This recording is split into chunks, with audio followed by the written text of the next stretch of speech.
Hello friends, आज मैं आपको MSWL 13 के फील्ड वर्क जर्नल का सैंपल शो कर रही हूँ कि आपको क्षेत्रकार जर्नल कैसे लिखना है, इसमें किन बातों का ध्यान रखना है, पर्यवेक्षक से किस प्रकार आपको हेल्प लेनी है और उसको किस तरीके से हमें जर्नल में लिखना है, उन बातों पर हम चर्चा करेंगे। आप यदि इग्नू से MSW के स्टूडेंट हैं तो आपको फील्ड वर्क करना होता है और फिर आपको उसी बेस पर जर्नल रेडी करना होता है, प्रिपेयर करना होता है। तो आइए वीडियो शुरू करते हैं।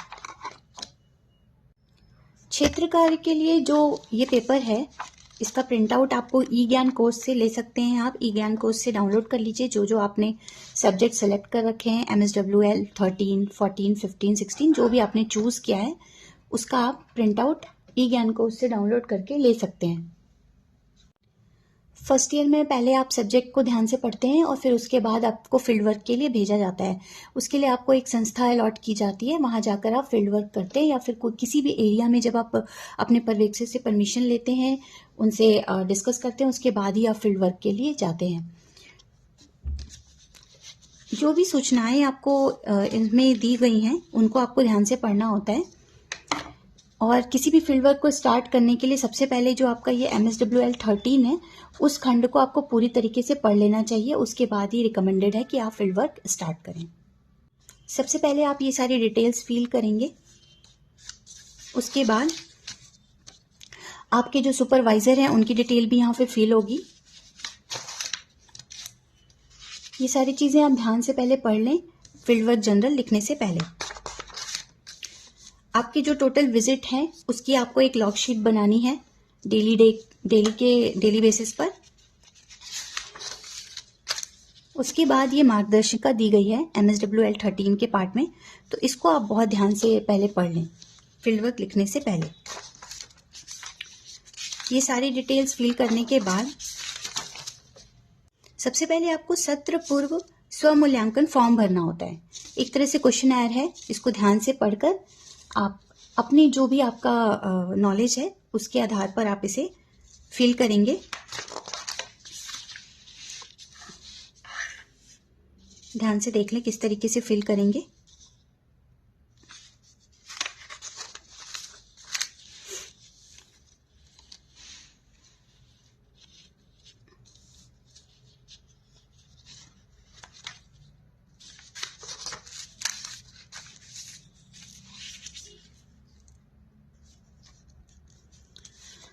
अब आपकी एक आगमन बैठक आयोजित की जाती है, जिसमें फील्ड वर्क से रिलेटेड जो डिस्कशन है वो आप अपने पर्यवेक्षक के साथ करते हैं। और भी स्टूडेंट्स होते हैं, हो सकता है कि आपको ग्रुप में भेजा जाए, तो आप ग्रुप के साथ अपने पर्यवेक्षक से डिस्कस कर सकते हैं, उनसे क्वेश्चन पूछ सकते हैं।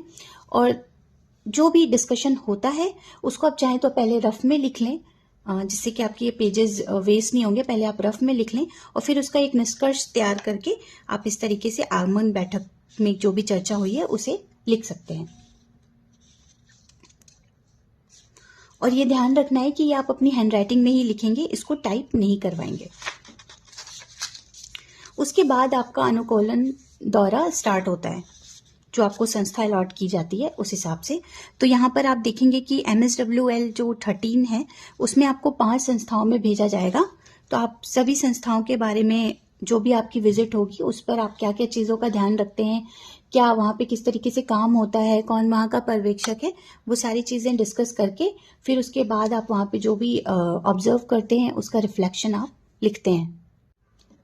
आप जो 5 संस्थाओं में जाएंगे, उसके बारे में सबसे पहले आप उस संस्थान का नाम लिखेंगे, वहाँ का पता लिखेंगे, वहाँ किस तरीके का कार्य होता है वो लिखेंगे, बाकी डिटेल्स भरेंगे।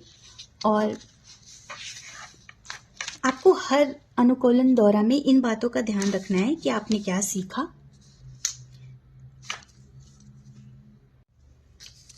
लर्निंग के लिए जो आपका ग्रुप है, उनके साथ जाने का आपका क्या अनुभव है, और जो संस्था है, स्टाफ है, और आज की जो गतिविधि है उसका अवलोकन आप लिखेंगे। अगर आपको एक्स्ट्रा शीट्स की ज़रूरत पड़ती है तो वो भी आप इसमें ऐड कर सकते हैं। ये जो सैंपल मैं दिखा रही हूँ, ये कोविड के टाइम का था, तो उस समय ये सारी चीज़ें ऑनलाइन कराई गई थी, लेकिन इसमें मैंने सबसे पहले गूंज को शामिल किया है, गूंज के बारे में। तो आप देख सकते हैं, तो आप जिस भी संस्था में जाएंगे उस संस्था के बारे में उसके थोड़ा सा आप उसकी हिस्ट्री लिख सकते हैं कि वो कब उसकी स्थापना हुई थी और वो क्या क्या काम करता है और वो कितने राज्यों में काम कर रहा है, उससे उसके जो रिजल्ट्स आ रहे हैं वो कैसे हैं, पॉजिटिव हैं, नेगेटिव हैं, वो सारी चीज़ें आप इसमें लिखेंगे। उसके बाद सेकंड जो विजिट है वो स्माइल फाउंडेशन के बारे में मैंने लिखा है। ये आप देख सकते हैं संस्था का क्या उद्देश्य है, संस्था की स्थापना कब हुई थी, इसके क्या क्या उद्देश्य हैं। ये आप वहाँ के पर्यवेक्षक, वहाँ के लोगों से बातचीत के आधार पर भी लिख सकते हैं, जो आपने ऑब्जर्व किया है उसको भी आप लिख सकते हैं।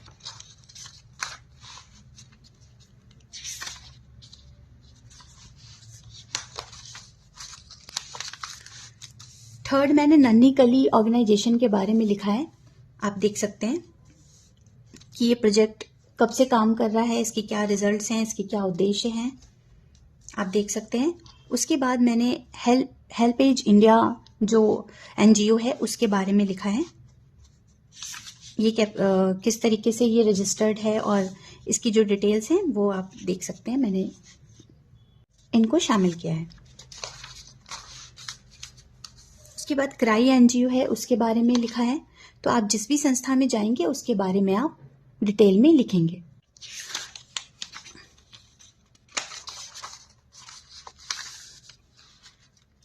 क्राई किन किन क्षेत्रों पर काम करता है उसके बारे में भी मैंने बताया है। फिर उसके बाद आप अपना रिफ्लेक्शन भी ऐड कर सकते हैं। अगर आपको पेजेस की प्रॉब्लम होती है तो आप एक्स्ट्रा शीट इसमें ऐड कर सकते हैं। आपके कॉलेज में 5 व्यक्तिगत सम्मेलन आयोजित किए जाएंगे और अगर आपके सुपरवाइजर को लगता है कि और भी चीज़ें डिस्कस करनी है तो वो और भी अधिक व्यक्तिगत सम्मेलन आयोजित कर सकते हैं। एज ए स्टूडेंट आपसे ये अपेक्षा की जाती है कि आप अपनी प्रॉब्लम्स लिख लें और उसके बाद जाकर आप अपने पर्यवेक्षक से डिस्कस करें, जिससे आपको जर्नल लिखने में मदद मिलेगी। उसके बाद अब व्यक्तिगत सम्मेलन जो आपका आयोजित हुआ है उस पर आप रिपोर्ट लिखते हैं। आपको कम से कम 5 रिपोर्ट लिखनी होती है। सैंपल के लिए मैं आपको एक रिपोर्ट दिखाती हूँ। समवर्ती दौरे के लिए आप आगे की क्या योजना है उसके बारे में आप चर्चा करेंगे अपने पर्यवेक्षक से। ज़्यादातर स्टूडेंट्स इसी बारे में बात करते हैं और उसके बाद जो पर्यवेक्षक आपको जो भी सॉल्यूशन प्रोवाइड करते हैं उसको आप डिटेल में लिखेंगे। अब आपका समवर्ती क्षेत्र कार्य स्टार्ट होने वाला है तो उस पर आपको रिपोर्ट लिखनी है। कम से कम 45 दिन का आपका विजिट होगा समवर्ती क्षेत्र कार्य के लिए और आपको हर डे का रिपोर्ट लिखना होता है। तो आपसे ये उम्मीद की जाती है कि आप पहले रफ में उसे प्रिपेयर कर लें, जिससे आपको जर्नल लिखने में काफ़ी आसानी हो जाएगी। और अगर आपसे ये भी उम्मीद की जाती है जर्नल को काफ़ी संभाल कर रखें, अगर वो कहीं खो जाता है और आपको आगे चल के प्रॉब्लम ना हो, इसलिए आपसे यही उम्मीद की जाती है कि आप जब बाहर विजिट पे हों तो रफ का ही यूज़ करें। ये जानते हैं कि हमें रिपोर्ट किस तरीके से लिखनी है। आपको किसी भी संस्था में ग्रुप में भेजा जाता है 3 या 6 स्टूडेंट का, यहाँ पर ये मेंशन है कि 3 या 6 स्टूडेंट्स को समूह में भेजा जाएगा और आप 45 दिन तक किसी संस्था में जाएंगे और वहाँ पे जो आपका अनुभव है उसी को आपको जर्नल में लिखना होगा। हो सकता है कि आपको किसी भी तरीके की संस्था प्रोवाइड की जाए जो महिलाओं के लिए कार्य करती हो, या फिर वृद्ध लोगों के लिए काम करती हो, या मलिन बस्तियों के लोगों के लिए काम करती हो, या वो कोई नशा मुक्ति केंद्र भी हो सकता है। तो मैं यहाँ जो सैंपल दे रही हूँ वो नशा मुक्ति केंद्र के ऊपर है। सबसे पहले आप इंट्रोडक्शन दे सकते हैं कि भारत में जो नशा है उसकी कितनी समस्या है, किस तरह की सामाजिक समस्या है, उसको आप डिटेल में एक छोटे से निबंध के रूप में आप लिख सकते हैं। फिर आप ये भी बता सकते हैं कि संविधान में इसको दूर करने के लिए क्या क्या प्रयास किए गए हैं, सरकार इसके लिए क्या कदम उठा रही है, और जो संस्था है स्पेशली जो इसके लिए ही काम कर रही है वो किन बातों का ध्यान रखती है, किस तरीके से काम करती है, किस तरीके की बाधाएं आती हैं उसको रोकने के लिए वो किस तरीके से काम करती है। इन सारी बातों को आप ऑब्जर्व करेंगे और उसे अपने जर्नल में लिखेंगे। आप चाहें तो कुछ सुझाव भी प्रस्तुत कर सकते हैं। जैसे कि मैंने संविधान के बारे में बताया है कि संविधान के भाग 4 के अनुच्छेद 47 में राज्य को नागरिकों का जीवन स्तर ऊंचा करने, लोक स्वास्थ्य में सुधार करने, विशिष्टता मादक पेयों और स्वास्थ्य के लिए हानिकारक जो औषधि प्रयोजन के अतिरिक्त उपयोग पर निषेध करने का प्रयास करने के निर्देश हैं। लेकिन फिर भी हम देखते हैं कि आज भी इस तरह की समस्या मौजूद है। तो उसके लिए हमारे सामने कौन कौन से चैलेंजेस आते हैं वो सारी चीज़ों को आप ध्यान में रख के अपने जनरल को लिख सकते हैं। सेकेंड विजिट में आप चाहें तो अगर आप कुछ नई चीज़ें सीख चुके हैं तो आप उसको भी लिख सकते हैं। बाकी आप जो आपका टॉपिक है उस पर भी आपको अच्छी नॉलेज होनी चाहिए। आपसे उम्मीद की जाती है कि आप जो सेकंड दौरे तक आप उस संस्था के बारे में जान लें, वो कौन कौन से मुख्य कार्य करते हैं, उनका उद्देश्य क्या है, वो सारी बातों को आप डिस्कस करें, रफ पे लिखें और फिर उसको अपने जर्नल पे आप उसे फेयर कर सकते हैं। आप देख सकते हैं कि मैंने किन चीज़ों को लिखा है।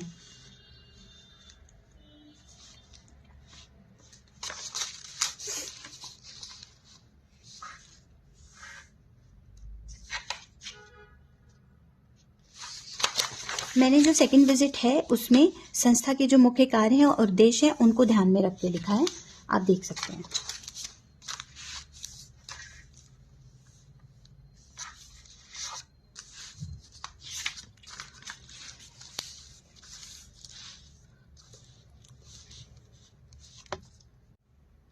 थर्ड विजिट में मैंने समाज कार्य की जो मौलिक मान्यताएं हैं उनको भी अपने जर्नल में शामिल किया है।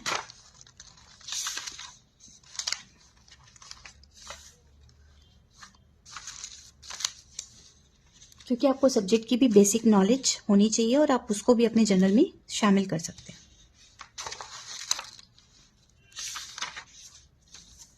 यहाँ मैंने उपचार की प्रविधियों के बारे में लिखा है कि उपचार की 4 मुख्य प्रविधियां होती हैं और उसके अंतर्गत सेवार्थी और कार्यकर्ता आपस में मिलकर सेवार्थी की सहायता का लक्ष्य और प्राप्ति के साधनों का निर्धारण करते हैं। तो आप देख सकते हैं कि ये जो बेसिक प्रिंसिपल्स हैं समाज कार्य के, वो संस्था में लागू हो रहे हैं या नहीं, उन बातों का भी आपको ध्यान रखना है। और आप उसको, ऐसा नहीं है कि आपको सिर्फ पॉजिटिव बातें ही अपने जर्नल में लिखनी है। अगर आपको संस्था में कुछ ऐसी चीज़ें दिखती हैं कि आपको लगता है कि वहाँ पर समाज कार्य के जो बेसिक प्रिंसिपल्स हैं उनको ध्यान में नहीं रखा जा रहा है, तो आप उन बातों को भी अपने रिफ्लेक्शन में शामिल कर सकते हैं।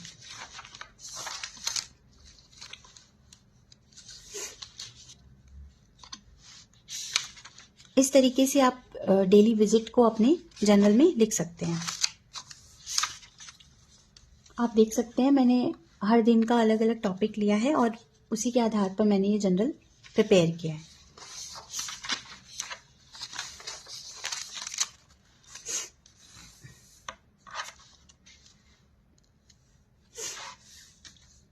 जो सामूहिक समाज कार्यकर्ता की भूमिका है उसको भी आप शामिल कर सकते हैं कि संस्था में किस तरीके से जो समाज कार्य करता है उसकी क्या भूमिका है, और जो भी आप ऑब्जर्व करते हैं उन सारी चीज़ों को आप यहाँ पर अपने जर्नल में शामिल कर सकते हैं।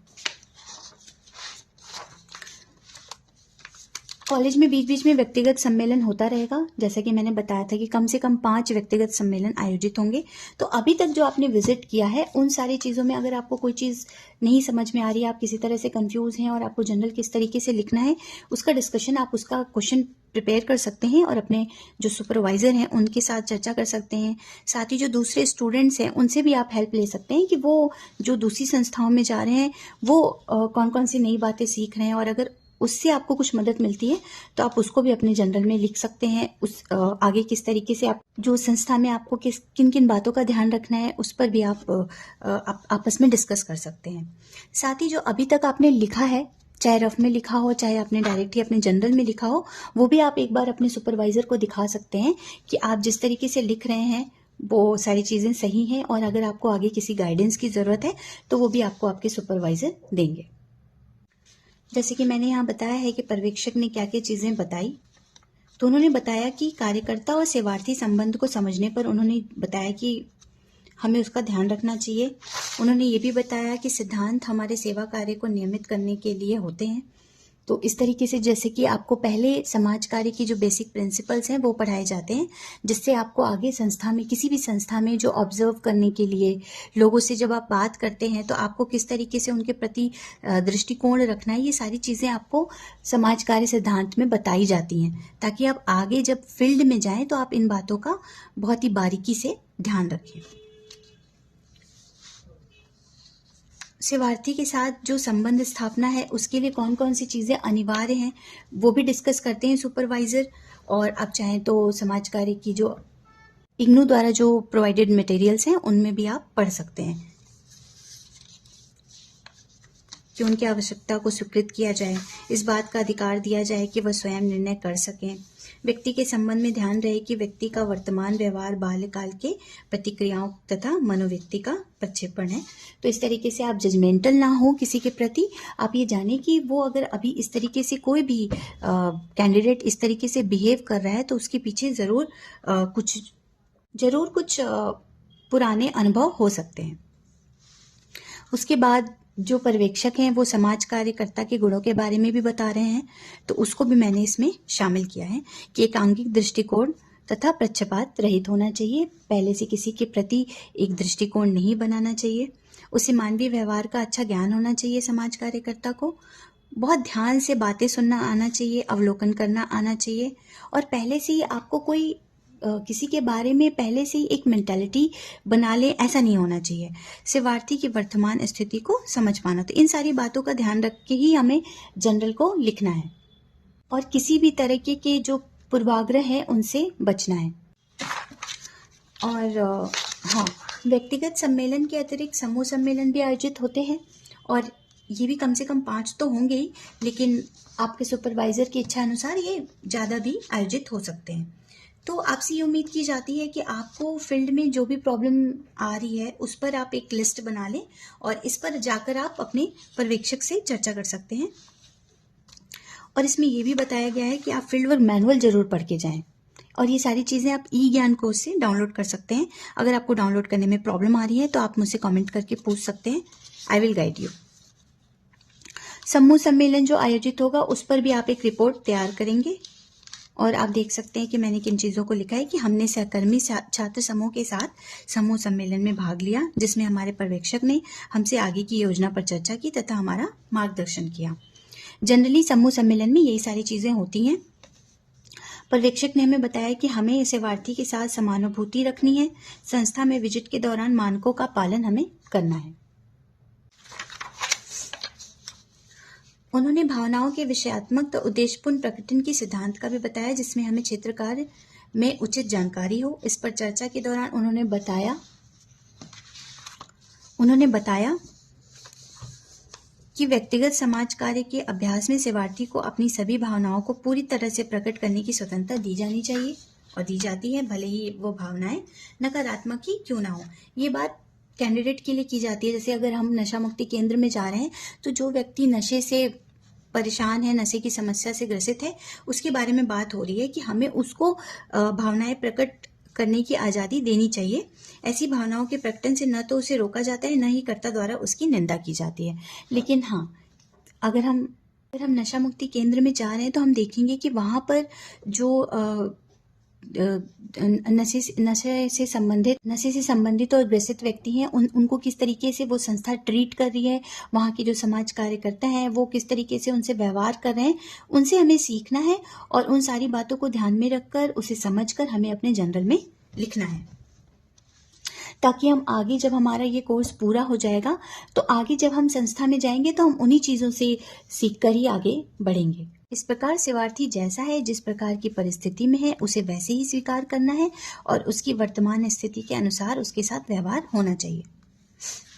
तो हमें इस तरीके से पर्यवेक्षक हमसे यही डिस्कस कर रहे थे कि जनरल लिखने से पहले हमें सामान्य सिद्धांतों और उद्देश्य की जानकारी होनी चाहिए। इसके लिए जो इग्नू के मटेरियल्स हैं MSW के, वो आप ध्यान से पढ़कर ही MSW फील्ड वर्क स्टार्ट करें। इन्हीं सारी चीज़ों को ध्यान में रखकर ही हमें समवर्ती दौरा लिखना है। अब नेक्स्ट विजिट में हमने क्या क्या सीखा, वो सारी चीज़ें हमने लिखी हैं।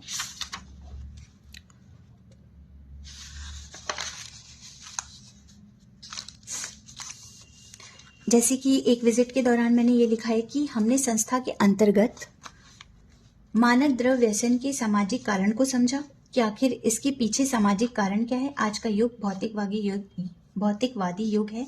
व्यक्ति जितना आम लोगों से हटकर रहन सहन, खान पान, वेशभूषा अपनाता है, उतना ही विशिष्ट एवं सभ्य माना जाता है।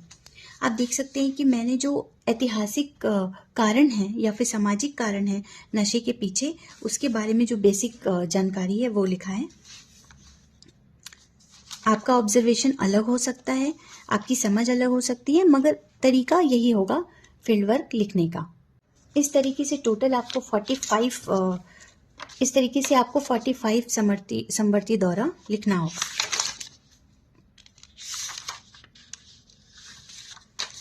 यहाँ पर मैंने लिखा है कि मादक द्रव्य व्यसन के उपचार में कार्यकर्ता की क्या भूमिका है। ये सारी चीज़ें आपको लिखनी होती हैं और आप इसमें कुछ सुझाव भी दे सकते हैं। सामाजिक कार्यकर्ता वहाँ कौन कौन से कार्य कर रहे हैं उसको भी आप लिख सकते हैं। व्यक्तिगत सम्मेलन जो बीच बीच में हो रहे हैं उस पर भी आपको एक रिपोर्ट तैयार करनी होती है, वो भी मैंने लिखा है। उसके बाद समूह सम्मेलन जो आयोजित होंगे उस पर भी आपको रिपोर्ट तैयार करनी है। कम से कम 5 व्यक्तिगत सम्मेलन रिपोर्ट और कम से कम 5 समूह सम्मेलन की रिपोर्ट आपको तैयार करनी है। और आपको ये सारी चीज़ें फिल करनी होगी इसे सबमिट करने से पहले। जो डेट है, कौन से समय आप जा रहे हैं, जैसे 9 to 5 ही जनरली टाइम होता है, तो जो आपका समय हो आप वो लिखेंगे, आप कितनी अवधि के लिए वहाँ पर थे, वो सारी चीज़ें। और ये सेम चीज़ आपको संस्था के लिए भी लिखनी होगी कि आप संस्था में कितने बजे जाते हैं, क्या टाइमिंग है, कितना समय वहाँ देते हैं, और जो आपके सुपरवाइज़र हैं उनका नाम, और जो आपके एजेंसी के सुपरवाइज़र हैं उनका नाम भी आपको यहाँ पर फिल करना है।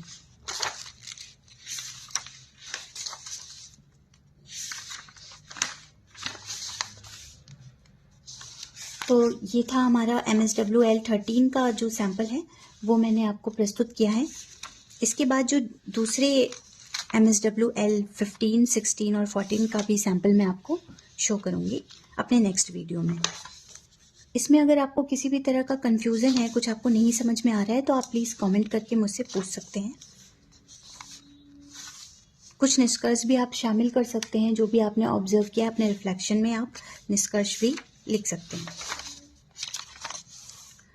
इस तरह से आपको टोटल 45 समवर्ती दौरे करने हैं और आपको वो सारी चीज़ें शामिल करनी है। जिस तरीके से आपने फील्ड विजिट स्टार्ट करने के टाइम पर एक स्वमूल्यांकन फॉर्म भरा था, वैसे ही आपको जब आपका फील्ड वर्क कंप्लीट हो जाएगा 45 डेज का, तो उसके बाद आप फिर से सत्रांत यानी सत्र के अंत में आप स्वमूल्यांकन फॉर्म फिल करेंगे।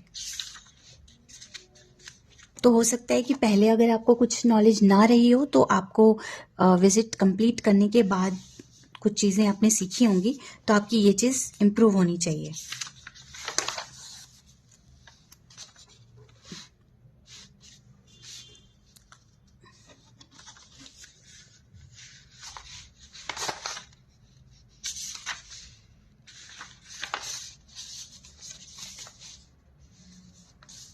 उसके बाद आप ये सारी चीज़ों को टिक करेंगे कि आपने क्या क्या चीज़ें कंप्लीट कर ली। जैसे आप फील्ड वर्क मैनुअल को पहले ही पढ़ लेंगे, तो ये सारी चीज़ें यस में ही होनी चाहिए। और ये सारी चीज़ें कंप्लीट करने के बाद ही आप फील्ड वर्क को अपने सबमिट करेंगे। जिस एजेंसी में आप विजिट के लिए जाते हैं, वहाँ से आपको एक प्रमाण पत्र मिलता है, वो आप इसमें अपनी रिपोर्ट में संलग्न कर सकते हैं। और यहाँ पर ऐसा दिया गया है कि एजेंसी प्रमाण पत्र आपको भरना है और हस्ताक्षरित करना है, और संस्था से भी आप उसे एक बार ऑथराइज्ड करवाएंगे। ये मूल्यांकन है MSW क्षेत्र कार्य का मूल्यांकन। आप इसे ध्यान से पढ़ें और आप देखेंगे कि आप में फील्ड वर्क के बाद इम्प्रूवमेंट हुआ है। इसके लिए आप अलग से शीट ऐड करके इन सारी चीज़ों को लिख भी सकते हैं। और जो आपके पर्यवेक्षक हैं वो भी आपका फील्ड वर्क देखेंगे और उस पर वो एक मूल्यांकन आपको लिख कर देंगे। तो ये सारी चीज़ें आपको अपने MSWL 13 के फील्ड वर्क में शामिल करनी है। अगर आपको किसी भी तरीके का कंफ्यूजन है या कोई भी क्वेश्चन है, तो आप कमेंट करके पूछ सकते हैं। Thank you friends, thanks for watching this video. मिलते हैं नेक्स्ट वीडियो में, जिसमें हम दूसरे जो फील्ड वर्क हैं MSW के उस पर चर्चा करेंगे। Thank you.